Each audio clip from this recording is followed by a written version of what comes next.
কেকের সবথেকে সহজ রেসিপি হলো স্পঞ্জ কেক তৈরি করা। ঠিকঠাক যদি মাপটা হয় আপনার কেকটাও একদম পারফেক্ট হবে। অরেঞ্জ স্পঞ্জ কেকের একটি রেসিপি শেয়ার করেছি আজকে আপনাদের সাথে। আর তার সাথে সাথে আজকে আমি দেখাবো কেকের বেস তৈরি, কেকের ক্রিম তৈরি এবং cake decoration A to Z share করব। আর আজকের রেসিপি যদি আপনি শেষ পর্যন্ত দেখে থাকেন তাহলে যে কেউই এই ধরনের একটি কেক বাসায় তৈরি করতে পারবেন। তাহলে চলুন দেরি না করে আমরা মূল রেসিপিতে চলে যাচ্ছি।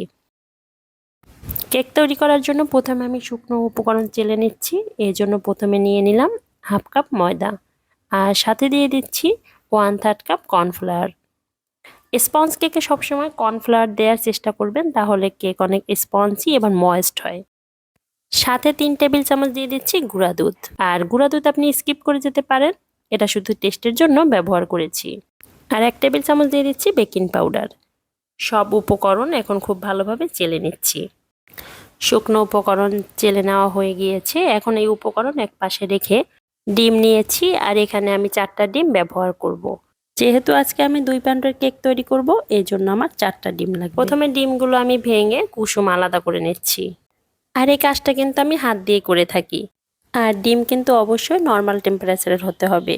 ফ্রিজে থেকে থাকলে 2 ঘন্টা আগে বের করে রেখে দিবেন। কুসুমগুলো আলাদা করে এখন এই ডিমের সাদা অংশ থেকে আমরা একটা সফট ফোম তৈরি করে নিব। একটা বিটার দিয়ে আমি হাই স্পিডে ফোম তৈরি করে নিচ্ছি। ডিমের ফোম তৈরি করা হয়ে গিয়েছে। এখন এই ফোমের সাথে অ্যাড করে দিচ্ছি চিনি। এখানে আমি 1/3 কাপ চিনি অ্যাড করে খুব ভালোভাবে ফোমের সাথে মিশিয়ে নিয়েছি। এরপরে আমি অ্যাড করে দিচ্ছি ডিমের কুসুম। তার সাথে অ্যাড করে দিচ্ছি 1/3 কাপ তেল। তেলটা আমি অ্যাড করে মিডিয়াম স্পিডে বিট করে নিব। ফোমের সাথে যখন তেল খুব ভালোভাবে মিশে যাবে তখন দিয়ে দিচ্ছি ভ্যানিলা এসেন্স 1 টেবিল চামচের মতো। ভ্যানিলা এসেন্স অ্যাড করার পরে আমরা মিডিয়াম স্পিডে বিট করে নিব 2 থেকে 3 সেকেন্ড। 2 থেকে 3 সেকেন্ড বিট করার পরে দিয়ে দিচ্ছি 1 টেবিল চামচের মতো অরেঞ্জ ইমাশন। এরপরে আমি 2 থেকে 3 সেকেন্ড আবার একইভাবে বিট করে নিচ্ছি। ডিমের ব্যাটার কিন্তু তৈরি হয়ে গিয়েছে, একদম পারফেক্ট একটা ব্যাটার তৈরি হয়ে গিয়েছে। আর এটা বোঝার জন্য আমি যদি কোনো অক্ষর লিখি সেটা যদি মুছে না যায় 3 থেকে 4 সেকেন্ডের ভিতরে, তাহলে বুঝতে হবে আপনার ব্যাটার একদম রেডি, একদম পারফেক্ট এবং ঠিকঠাক ব্যাটার তৈরি হয়ে গিয়েছে। এখন আমি এই ডিমের ব্যাটারের সাথে অ্যাড করে দিচ্ছি শুকনো উপকরণ। আর শুকনো উপকরণ আমি একবারে দিব না, ধাপে ধাপে দিয়ে একটা হ্যান্ড হুইপস দিয়ে ঠিক এভাবে ঘুরিয়ে ঘুরিয়ে আমি অ্যাড করে নেব। ডিমের ফোমের সাথে যদি এই শুকনো উপকরণ খুব ভালোভাবে মেশানো হয় তাহলে কেক কিন্তু ফুলবে এবং একদম পারফেক্ট হবে। আর এই কাজটা কিন্তু খুবই সাবধানে করতে হবে। কোনো তাড়াহুড়া করে এই ডিমের ফোমের সাথে শুকনো উপকরণ মেশানো যাবে না। আমার কিন্তু শুকনো উপকরণ মেশানো হয়ে গিয়েছে। কেকের ব্যাটার কিন্তু একদম রেডি। এখন আমি 8 ইঞ্চির একটা স্কোয়ার মোল্ডে এই কেক বেক করে নেব। কেকের ব্যাটার দিয়ে দিচ্ছি একটা বেকিং পেপারের উপরে। এখন এই কেকটাকে চুলায় বেক করতে দিয়ে দিচ্ছি 30 থেকে 35 মিনিটের জন্য। একটু ট্যাপ করে নেবে ভেতরে যেন কোনো এয়ার বাবল না থাকে। চুলায় বেক করতে দিয়ে দিচ্ছি। অন্যদিকে আমি এখন ক্রিম তৈরি করে নেব। এজন্য আমি 1.5 কাপ ক্রিম নিয়েছি। বিটারের সাহায্যে আমি এখন হাই স্পিডে বিট করে নিব এবং একদম পারফেক্ট ক্রিম তৈরি করে নিব। হাই স্পিডে 5 থেকে 7 মিনিট আমি বিট করে নিয়েছি এবং আমার কেকের ক্রিম তৈরি হয়ে গিয়েছে। এখন আমি চুলা থেকে কেকটাকে নামিয়ে নিচ্ছি। দেখুন একদম পারফেক্ট হয়েছে কেক।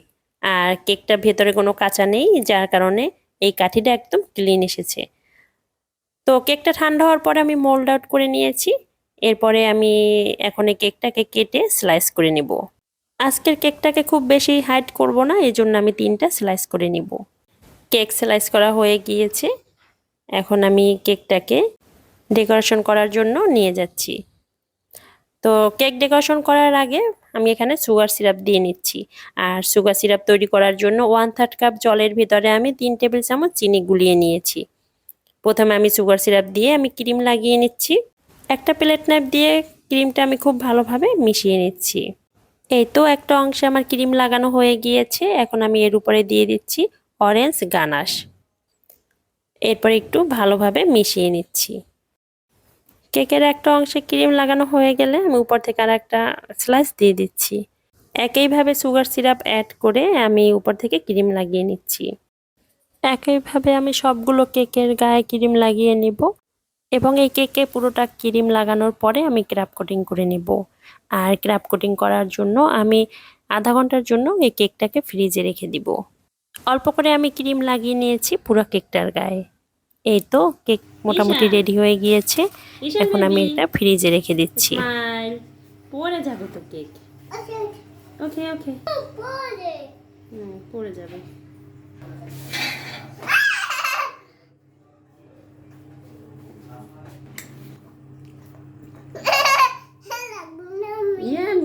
এই তো ক্র্যাপ কোটিং করা হয়ে গিয়েছে। এখন আমি ডেকোরেশন করার জন্য কেকের চারপাশে ক্রিম লাগিয়ে নেব।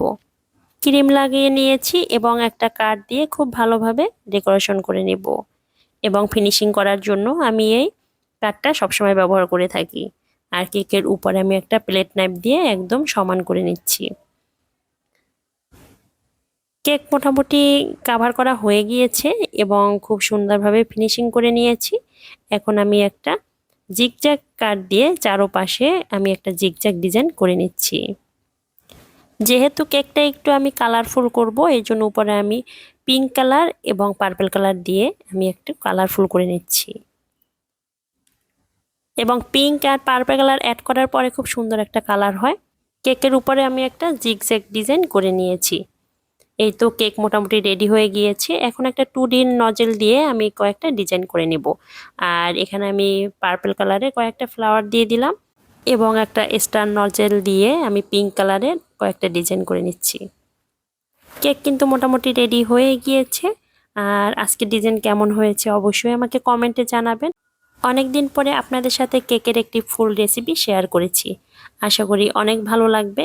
আর যদি ভালো লেগে থাকে আমার ফেসবুক পেজ বেশি বেশি শেয়ার করে আমার পাশে থাকবেন আর অন্যকে দেখার সুযোগ করে দিবেন। আর ইউটিউব চ্যানেল অবশ্যই সাবস্ক্রাইব করে রাখবেন। আজকে এই পর্যন্তই, দেখা হবে পরবর্তী কোনো ভিডিওতে। সে পর্যন্ত সবাই অনেক ভালো থাকবেন। এত সময় ধরে আমার ভিডিও দেখার জন্য অনেক ধন্যবাদ।